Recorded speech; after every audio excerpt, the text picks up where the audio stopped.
Hello everyone, હું મેહુલ સરાફ સૌનું સ્વાગત કરું છું મારી ચેનલ ધ બ્રાઇટેસ્ટમાં. તો આજના વિડીયોની અંદર આપણે એન્જિનિયરિંગ મિકેનિક્સના ચેપ્ટર નંબર 4 કે જેના અગત્યના દાખલા એટલે કે ઇમ્પોર્ટન્ટ ન્યુમેરિકલ છે એનો અભ્યાસ કરીશું. આની પહેલાં એક વિડીયો હું બનાવી દીધો છે કે જેમાં ચેપ્ટર નંબર 4માંથી કઈ કઈ થિયરી કરવાની છે એ ખાસ જોઈ લેવાનો છે. ચેપ્ટર જે છે એ ખાલી 10 માર્કનું ચેપ્ટર છે કે જેમાંથી એક થિયરી ને એક દાખલો પૂછાશે. આ વિડીયોની અંદર આપણે જોઈ લઈએ કયા કયા દાખલા કરવાના છે, પણ એક થિયરી જે આવશે એ વિડીયોની અંદર જે 4 થિયરી ચલાવી છે એમાંથી જ આવશે. તો ખાસ કરી લેવાનું, ચેપ્ટર બહુ નાનું છે, 10 માર્ક મળે તો એક્ઝામની અંદર સારા માર્ક સ્કોર કરવા માટે કામ લાગશે. તો થિયરીની અંદર આપણે એ વસ્તુ જોઈ હતી કે મેં તમને એવું સમજાવ્યું હતું કે સેન્ટર ઓફ ગ્રેવિટી, કે તમને પેલું જે પેડનું ઉદાહરણ આપેલું એટલે કે તમારું જે પાટિયું હોય એનું જે સેન્ટર જેવી રીતે મળી જાય છે તેવી રીતે અલગ અલગ શેપ હોય તો એના આપણે સેન્ટર કેવી રીતે ફાઇન્ડ કરવાના, એટલે કે સેન્ટર ઓફ ગ્રેવિટી એના સીજી કેવી રીતે ફાઇન્ડ કરવાના. તો એ પ્રમાણે મેં તમને પહેલા વિડીયોમાં કીધું કે ટી સેક્શન છે, એલ સેક્શન છે, આઈ સેક્શન છે, સી સેક્શન છે કે ઝેડ સેક્શન છે. હવે અલગ અલગ દાખલા આવે છે. તો સૌથી પહેલો એક દાખલો તમને ટી સેક્શન માટે બતાવું કે માન લો કે આપણને કોઈ ટી સેક્શન આપેલો હોય. હવે એક્ઝામની અંદર આઈધર તમને આકૃતિ ડ્રો કરીને આપેલી હોય કાં તો તમારે જાતે ડ્રો કરવાની હોય.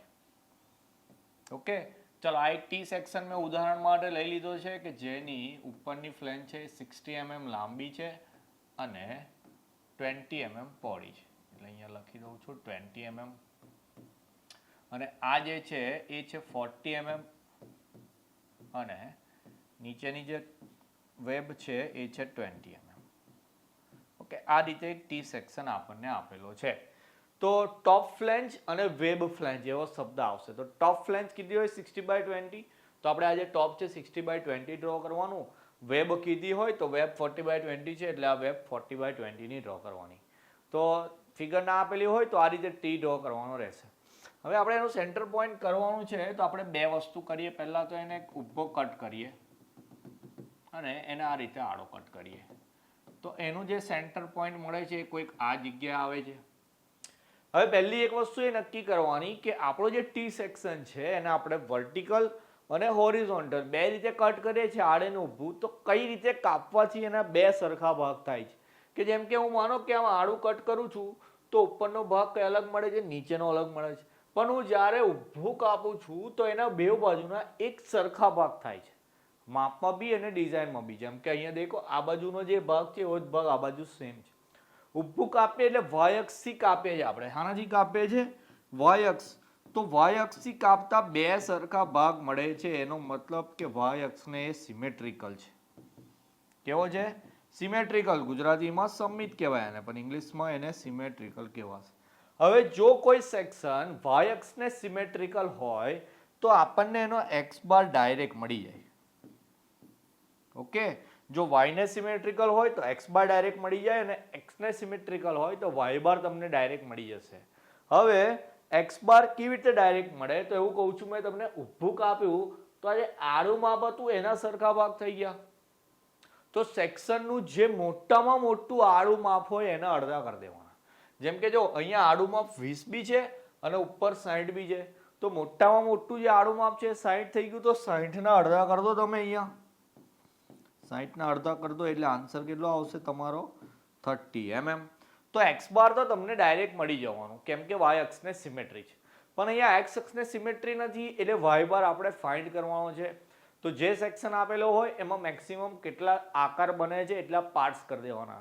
જેમ કે હું અહીંયા એક લાઈન ડ્રો કરી દઉં તો ઉપરનો એક પાર્ટ લંબચોરસ થઈ જાય રેક્ટેંગલ અને આ નીચેનો ભાગ બી શું થઈ જાય છે? રેક્ટેંગલ થઈ જાય છે. એટલે કે બે લંબચોરસ થઈ જાય. તો બે પાર્ટ માટે આ દાખલો આપણે સોલ્વ કરીશું. સૌથી પહેલા પાર્ટ 1, એના માટે આપણે a1 ને y1 ફાઇન્ડ કરવાનું. કેમ કરવાનું એ કહું છું. પછી પાર્ટ 2, એના માટે બી આપણે a2 ને y2 ફાઇન્ડ કરવાનું. કારણ કે જે y બારની ફોર્મ્યુલા છે એ આ રીતે થઈ જશે: a1 y1 plus a2 y2 છેદમાં a1 પ્લસ a2.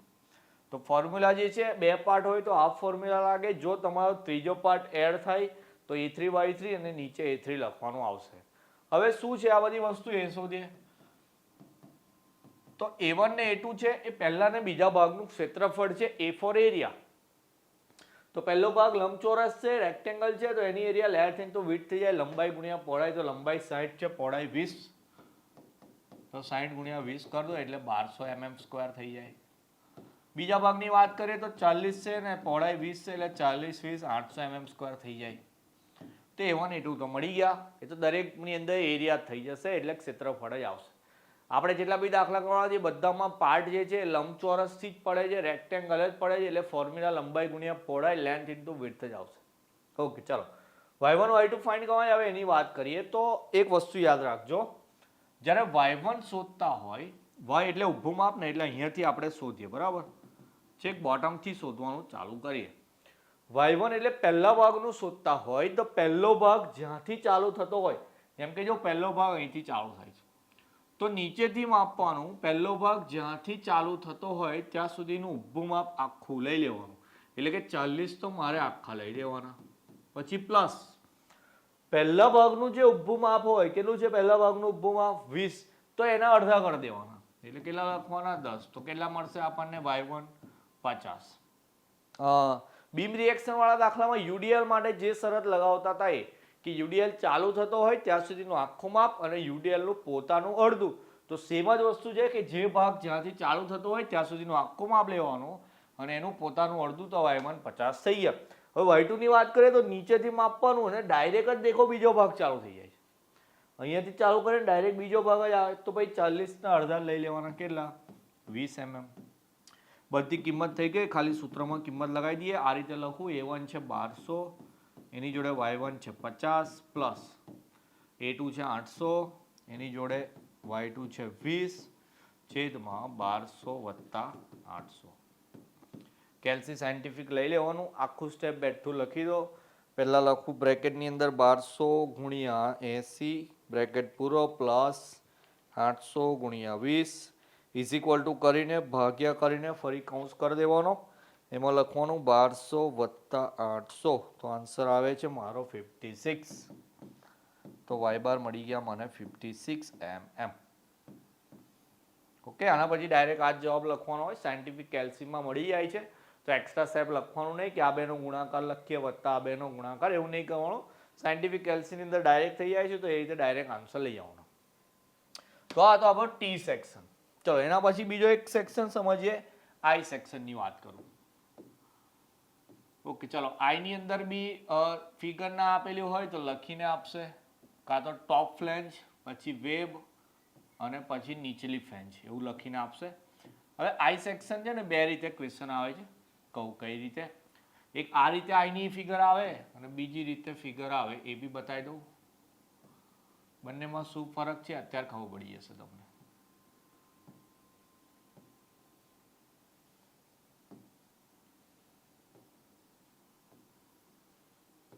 ચાલો આ રીતની ફિગર છે બીજાની. તો બંને આઈમાં ફરક એટલો છે કે અહીંયા ઉપરની નીચેની ફ્લેંજ મેં સેમ ડ્રો કરી છે. એનો મતલબ કે હું જ્યારે આને ઊભો કાપીશ તો એના બે સરખા ભાગ થશે જ, પણ હું આડું કાપીશ તો બી એના બે સરખા ભાગ થશે. પણ આ આઈ સેક્શન એવો છે કે હું જ્યારે એને ઊભો કટ કરીશ તો સરખા ભાગ થશે, પણ આડું કાટ કરવાથી બે સરખા ભાગ નહીં થાય, કારણ કે ઉપરનો ભાગ નાનો છે, નીચેનો ભાગ મોટો છે. તો આવો જો ક્વેશ્ચન, આવા લગભગ છે નહીં બુકમાં, પણ કોઈક વાર પૂછાઈ જાય તોની વાત છે. તો આવા ક્વેશ્ચનમાં તમને x બાર y બાર બંને ડાયરેક્ટ મળી જાય. કેવું માનો કે આ નીચેની ફ્લેંજ તમને 40 ની આપેલી છે એટલે ઉપરની બી 40 જ થશે.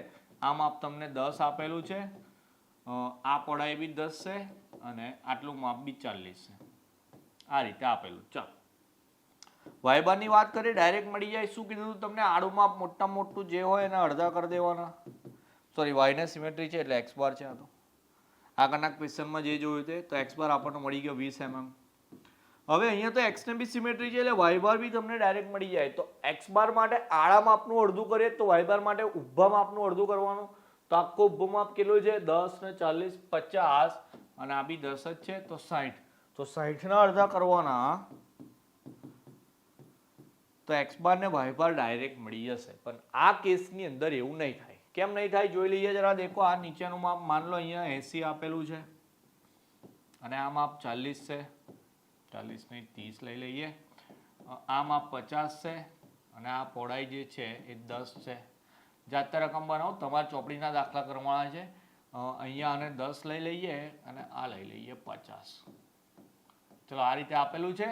હવે આને આપણે ઊભું કટ કરીએ છીએ તો બે સરખા ભાગ થાય જ છે એટલે આપણને x બાર ડાયરેક્ટ મળી જાય. x બાર મળી જાય 80 ના અડધા એટલે કેટલા 40. મેં કીધું મોટા મોટું જે માપ હોય એના અડધા કરવાના, 80 ના કરવાના, 50 ના નહીં. હવે y માટે શું છે કે 3 પાર્ટ્સ પાડવા પડશે, જેમ કે આ ઉપરનો એક લંબચોરસ, વચ્ચેનો એક લંબચોરસ અને આ નીચેનો એક લંબચોરસ. તો a1 a2 a3 અને પછી શોધવાનું y1 y2 y3.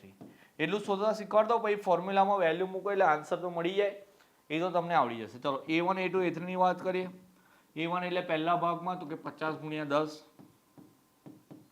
a2 એટલે બીજા ભાગમાં એમાં બી 50 ગુણ્યા 10 અને a3 એટલે ત્રીજા ભાગમાં તો 80 ગુણ્યા 30 છે એનું માપ. y1 ની વાત કરીએ. ઓકે ચલો આ જ છે મેઇન વસ્તુ જે શીખવાની હતી. પહેલો ભાગ જ્યાંથી ચાલુ થાય ત્યાં સુધીનું આખું માપ લેવાનું ઊભું અને પહેલા ભાગનું અડધું. ચાલો નીચેથી માપવાનું સ્ટાર્ટ કરીએ. 30 આખા લેવાના, બીજા 50 બી આખા લેવાના એટલે 30 ને 50 80 આખા લઈશું અને પહેલો ભાગ પોતે જે 10 નો છે એના અડધા લેવાના એટલે કે 5. તો y1 મળશે 85. y2 એટલે જો બીજો ભાગ અહીંથી ચાલુ થાય તો આટલું માપ આખું લેવાનું, આટલું આખું એટલે 30 તો મારે આખા લેવાના અને પોતે ભાગ 50 નો છે એટલે એના અડધા લેવાના મારે 25. તો y2 મળે 55. y3 ની વાત કરીએ તો ડાયરેક્ટ નીચેથી y3 જ ચાલુ થઈ જાય છે તો 30 ના અડધા કરી દો 15. આગળ જે ફોર્મ્યુલા હતી એમાં a3 y3 એડ કરી દેવાનું. ઓકે ચાલો અહીંયા લખી દઉં. ઓકે ચાલો અહીંયા આપણે ફોર્મ્યુલા લખી દઈએ તો y બાર બરાબર થઈ જશે a1 y1 plus a2 y2 plus a3 y3 છેદમાં a1 plus a2 plus a3. બધી ફોર્મ્યુલા મતલબ બધી આ જે વેલ્યુ છે અહીંયા પુટ કરી દેવાની. આન્સર કેટલો આવે જરા કોમેન્ટ સેક્શનમાં બતાવજો. આ તો આવડે છે એટલે આમાં આપણે ટાઈમ બહુ નથી બગાડતા. તમને આગળ અલગ અલગ સેક્શન માટે y1 y2 y3 છે કે અમુકમાં x1 શોધવાના આવશે, એ બી શોધતા આપણે શીખી લઈએ. ચલો ટી સેક્શન થઈ ગયો, આઈ થઈ ગયો. હવે જોઈએ આપણે એલ સેક્શન.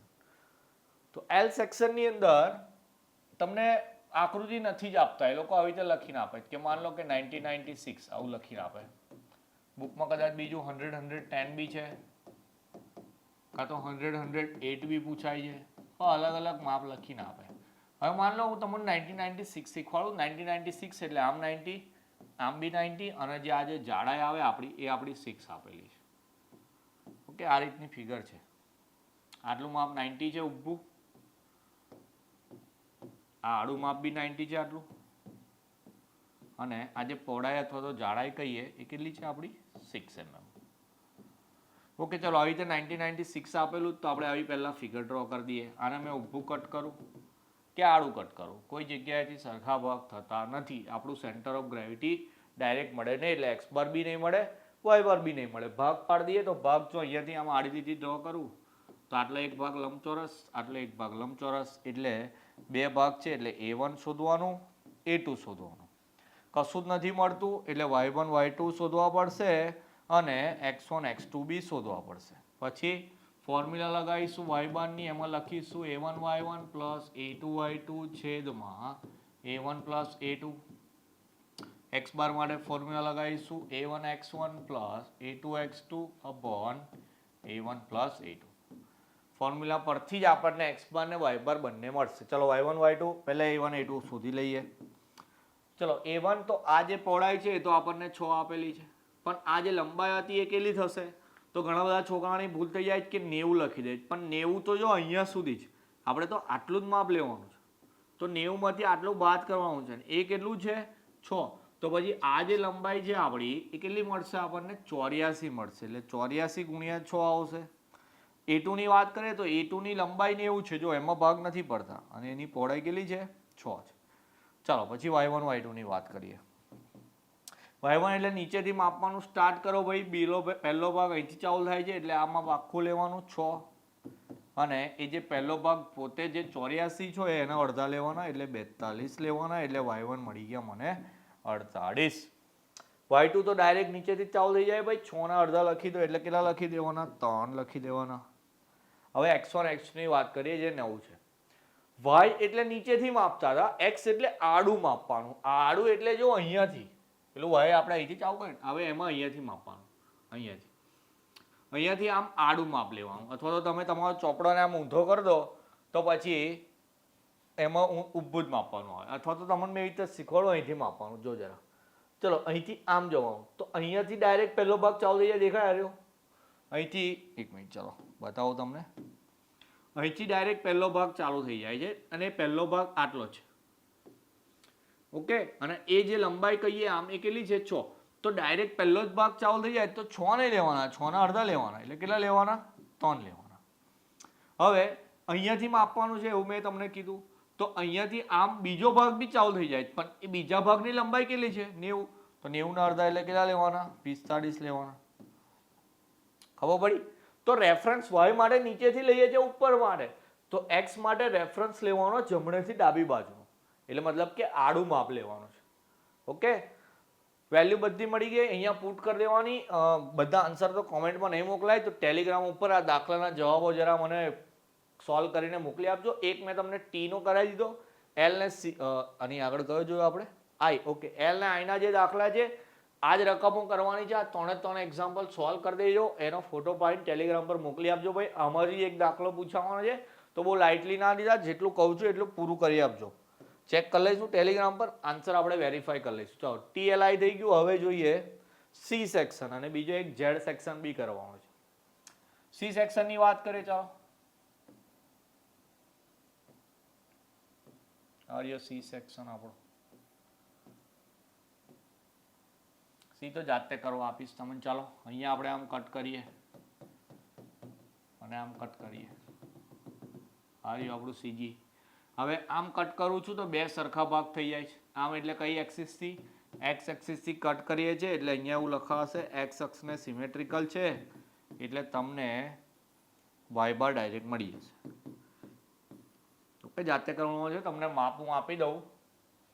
હા, ઓકે, ચાલો આને 30 લઈ લઈએ, આટલું માપ 10 લઈ લઈએ. જાડાઈ બધાની 10 જ છે. ઓકે, આ જાડાઈ બી 10 જ છે. ચલો, એને 30 લઈ લીધું. આટલું ઊભું માપ છે એને આપણે લઈ લઈએ 60 લઈ લઈએ. ચાલો, આટલું અહીંથી ઊભું માપ 60 છે અને આ બી 30 જ છે. ઓકે, તો વાય બાર કેટલો આવશે જરા કહેજો મને. પછી એક્સ બાર માટે તો પાર્ટ્સ પાડવા પડશે. આ પહેલો પાર્ટ્સ લંબચોરસ, બીજો પાર્ટ્સ આ એ બી લંબચોરસ, ને ત્રીજો પાર્ટ્સ બી લંબચોરસ. વાય બાર તો મળી ગયો છે. એક્સ બાર માટે આપણે a1 a2 a3 અને x1 x2 x3 શોધી નાખીએ. ચાલો, a2 એટલે લંબાઈ ગુણ્યા પહોળાઈ કેટલી આવશે? તો કે 30 ગુણ્યા 10. a2 એટલે લંબાઈ ગુણ્યા પહોળાઈ, તો પહોળાઈ તો 10 છે. દેખો જરા લંબાઈ કેટલી થશે એની વાત કરીએ તો આખું અહીંયાથી આટલું 60 હતું, એમાંથી આ 10 માઇનસ કરવાના, આ 10 માઇનસ કરવાના, એટલે 20 માઇનસ કરો તો આટલું કેટલું આવે? 40 આવે. ભાઈ a3 ની વાત કરીએ, એ બી 30 ગુણ્યા 10. ત્રણ વસ્તુ મળી ગઈ. x1 x2 x3 બાકી છે. એમાં કીધું એમ રેફરન્સ આડું લઈને આમ ગણવાનું. પહેલો ભાગ અહીંથી ડાયરેક્ટ ચાલુ થઈ જાય છે, જે છે કેટલાનો? 30 નો, તો એના અડધા લખવાના 15. ચલો, બીજો ભાગ બી અહીંથી ચાલુ થઈ જાય છે, એની આમ લંબાઈ છે 10, તો એના અડધા લખવાના, એટલે લખવાના 5. ત્રીજો ભાગ બી અહીંથી ચાલુ થઈ જાય, જેની લંબાઈ છે 30, તો એના અડધા લખવાના 15. ફોર્મ્યુલામાં કિંમત લખો, તમને આન્સર અહીંયા મળી જશે. જે દાખલો થોડીક તકલીફ આપે એ દાખલો છે આપણો ઝેડ સેક્શન વાળો. બતાવો જરા કેવી રીતે. અઘરો નથી ભાઈ, પણ થોડું અલગ છે બંને કરતા.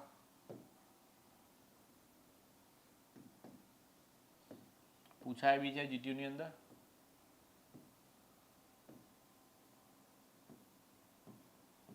આ રીતે આપેલો હોય સેક્શન. ઓકે, ચલો આને આમ કટ કરીએ કે આમ કટ કરીએ, સરખા ભાગ થાય નહીં કોઈ જગ્યાએથી, બંને ઓપોઝિટ છે. એટલે ભાગ લઈ લઈએ જરા. માપ લખવું અહીંયા, બુકમાંથી લેવાનો હતો, બુક નથી અત્યારે એટલે આમ જ લખી દઉં છું માપ. માન લો એ 15 છે, આટલી જાડાઈ 50 છે, આટલી જાડાઈ 15 છે. એના પછી આ માપ બી આપણે લઈ લઈએ 50, અને જાડાઈ આને બી 15 લઈ લઉં. હજુ કોઈ માપ બાકી રહ્યું તો પછી આને બી 50 બતાવી દઉં છું મેં. તો અહીંયા હું અલગ માપ લખું છું. ચોપડીમાં જે દાખલો હોય એ ગણવાનો છે, કાં તો જીટીયુના પેપરમાંથી દેખી લેજો. જીટીયુના પેપર ના હોય તો ડાઉનલોડ કેવી રીતે કરવાના મેં તમને શીખવાડેલું છે, ત્યાંથી ઈએમનો જો આપણે સબ્જેક્ટ કોડ છે 43 4 વખત 0 પછી 8 લખવાનું છે. એના પરથી જીટીયુના પેપર ડાઉનલોડ કરી લેજો. એમાં દેખજો જરા કયા કયા સેક્શનના દાખલા પૂછાય છે. એમાં ઝેડ સેક્શનના જે માપ આપેલા હોય એ દાખલો તમારે ગણ નાખવાનો છે ને એ મને મોકલી આપજો. પછી હું અહીંયા રેન્ડમ તમને શીખવાડું છું કે કયા કયા માપ. તો મેં અહીંયા 50 50 50 લીધું છે ને જાડાઈ બધાની 15 લીધી છે. હવે આમાં કટ કરવાથી કોઈ ભાગ સરખો થતો નથી એટલે આપણે x1 x2 x3 કેમ લેવા પડશે? તો કે આમાં બી અહીંયા દેખો આમ 3 ભાગ પડશે. આ એક લંબચોરસ, એક આ લંબચોરસ અને એક આ લંબચોરસ. તો આપણે શોધવાનું આવશે a1 a2 a3 પછી x1 x2 x3 અને y1 y2 y3. પછી ફોર્મ્યુલામાં વેલ્યુ લખવાની આવશે. ચલો a1 ની વાત કરીએ તો a1 ની લંબાઈ આપણે 50 લીધી, પહોળાઈ લીધી 15, તો 50 ગુણ્યા 15. a2 ની વાત કરીએ તો a2 એકચ્યુઅલી આટલો જ છે કે જેમાં પહોળાઈ તો 15 છે પણ લંબાઈ જરા જોવી પડશે. તો અહીંયાથી આટલું આખું 50 આપેલું હતું પણ એમાં આટલું કટ કરવું પડે તો બીજો ભાગ આવે એટલું, એટલે 15 કટ કરવા પડે એટલે 35 આવશે અહીંયા. a3 ની વાત કરીએ તો a3 માં 50 ગુણ્યા 15 જ આવશે. લંબાઈ પહોળાઈ સેમ જ છે, કશું કટ થયું નથી. ઓકે, ચાલો હવે x1 x2 x3 ને y1 y2 y3. y1 y2 y3 તો ઇઝી છે, આવડી જાય છે. જરા પહેલા એ જ જોઈ લઈએ. નીચેથી માપવાનું ચાલુ કરો. પહેલો ભાગ ચાલુ થાય ત્યાં સુધીનું આખું માપ લેવાનું. કેટલું થશે? તો કે આ 15 આખા લેવાના. ઓકે, પછી આજે બીજા ભાગની અત્યારે આપણે લંબાઈ શોધી નાખી. કેટલી કીધી તમને? 35. એ બી આખી લેવાની. તો 15 ને 35 એટલે 50 તો આખા લેવાના. અને એનું પોતાનું માપ જે 15 હતું, આટલી ઊંચાઈ 15 હતી ને, એના અડધા લેવાના એટલે 7.5 લેવાના. 7.5 15 ના અડધા. ઓકે, ચાલો એના પછી બીજા ભાગની વાત કરીએ તો બીજા ભાગમાં જવા માટે ત્રીજા ભાગની જે ઊંચાઈ છે 15 આખી લઈ લેવાની આટલી. અને એ પોતે ભાગ 15 નો છે તો 15 ના અડધા કરો તો 17.5 આખા લેવાના. y3 એટલે ડાયરેક્ટ ત્રીજો ભાગ ચાલુ થઈ જાય. જે 15 નો છે એના અડધા લઈ લો એટલે 7.5 આવી જશે. બોલો, ખબર પડી? આ નીચેથી માપવાનું સ્ટાર્ટ કરવાનું. જે ભાગ હોય એના પોતાનું અડધું, એની સિવાયના જે માપ હોય આખા લઈ લેવાના. ચાલો હવે x ની વાત કરીએ જે મેઇન છે. તો x ની રેફરન્સ લાઈન જરા દેખો, અલગ બતાવું થોડી. x ની રેફરન્સ લાઈન આપણી અહીંયાથી થશે. ઓકે, આ રેફરન્સ લાઈન છે. હવે અહીંથી માપવાનું સ્ટાર્ટ કરીએ. પહેલો ભાગ તો અહીંથી જ ચાલુ થઈ જાય છે અને એ ભાગ કેટલાનો છે? 50 નો છે. તો પછી 50 ના અડધા લઈએ આપણે તો 50 ના અડધા 25 લખી દો x1 માં. હવે x2 ની વાત કરીએ તો બીજો ભાગ તો અહીંથી ચાલુ થાય. તો આટલું જે માપ છે મારે આખું લેવું પડે અને એ જે પોતે આટલો 15 નો છે એના અડધા લેવા પડશે. તો આ માપ કેટલું છે એની વાત કરીએ. હવે દેખો જરા ઉપર આકૃતિમાં મેં એવું લખ્યું છે કે અહીંથી આટલું 50 છે. મારે આ શોધવું છે તો આ 15 બાદ કરી દેવાના. એનો મતલબ કે આટલું માપ કેટલું થઈ જાય? 35 થઈ જાય ભાઈ. તો એ 35 તો મારે આખા લેવાના અને એ જે 15 પોતે હતા એના કેટલા લેવાના? અડધા, એટલે કે 7.5. અને ત્રીજો ભાગ બી ત્યાંથી જ ચાલુ થાય છે. એનો મતલબ કે 35 આખા જ લેવાના છે. અને ત્રીજો ભાગ જે 50 નો છે એના અડધા કેટલા લેવાના? 25. લો, ચાલો બધી વસ્તુ મળી ગઈ. ફોર્મ્યુલામાં બધી વેલ્યુ મૂકીને x બાર y બાર બંને શોધી નાખવાના. તો જેટલા બી દાખલા મેં તમને કીધા ફરી એકવાર રિવાઇઝ કરી લઈએ. કયા કયા એક્ઝામ્પલ જોયા આપણે? તો સૌથી પહેલા T સેક્શન જોયો, એના પછી I સેક્શન જોયો, એના પછી L, એના પછી C અને એના પછી આ જે Z વાળો સેક્શન જોયો. 5 ટાઈપના દાખલા છે. એમાં T તો ચાલો હું એક કરાવી દીધો, પણ એની સિવાયના જેટલા બી 4 દાખલા મેં તમને કહું છું એ 4 એક જગ્યાએ ગણી નાખજો. કેલ્ક્યુલેશન નથી કરાવ્યું, વિડીયો ખોટો લાંબો થઈ જાય. કેલ્સી ચલાવતા તમને આવડી જ ગયું છે એટલે તમે જાતે એટલું કરીને દાખલા પૂરા કરી દેવાના. એક જગ્યાએ વ્યવસ્થિત લખજો જરા. એના ફોટા પાડીને મને મોકલી આપજો. હું તમને ચેક કરીને કહી દઈશ સાચા છે ખોટા. સાચા હોવા બહુ જરૂરી છે કારણ કે આમાંથી એક દાખલો આવશે તો પૂરેપૂરા માર્ક તમે આમાં મેળવી શકો છો. તો આશા રાખું તમને બધાને ખબર પડી ગઈ હોય. ખબર પડી ગઈ હોય તો લાઇક કરી દેજો અને મેક્સિમમ જે લોકો ઈએમમાં ફેલ થયા હોય અથવા તો રેગ્યુલરમાં એક્ઝામ આપવાના હોય એવા લોકોને શેર કરજો કે જેથી એમને હેલ્પ થઈ જાય. તો મળીશું હવે નેક્સ્ટ વિડીયોમાં. ત્યાં સુધી તમારું ધ્યાન રાખવાનું. આ બધી વસ્તુ પાક્કી કરી દેવાની. જય હિન્દ, જય ભારત.